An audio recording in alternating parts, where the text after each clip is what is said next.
পুঁজিবাজারের পতন ঠেকাতে আবারও শেয়ারের দামের সর্বনিম্ন মূল্যসীমা বেঁধে দিয়েছে Bangladesh securities and exchange commission BSEC. এতে কোনো কোম্পানির শেয়ার ও মিউচুয়াল ফান্ডের দাম একদিনে 3% বেশি কমতে পারবে না।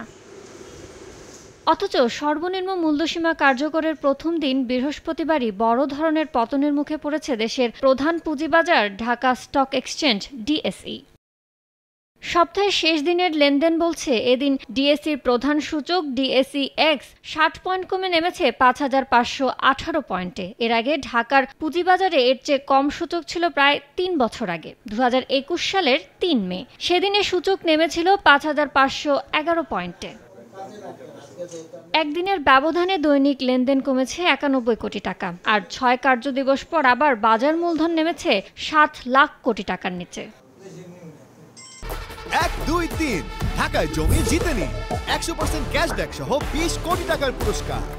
এদিন ডিএসইতে লেনদেন হওয়া কোম্পানির মধ্যে দর কমেছে 300টির, 69টির বেড়েছে ও অপরিবর্তিত রয়েছে 27 কোম্পানির। লেনদেন হয়েছে 514 কোটি 43 লাখ টাকার শেয়ার। দরপতনের শীর্ষে থাকা 5 company Bata Shoe Company, Renata, United Power Generation and Distribution Company, Nitol Insurance ও সোনার বাংলা ইন্স্যুরেন্স। আর দর বৃদ্ধির শীর্ষ 5 প্রতিষ্ঠান এডিয়ান Telecom, United Finance, Ambee Pharmaceuticals, Sonali Aansh ও কোহিনুর কেমিক্যালস।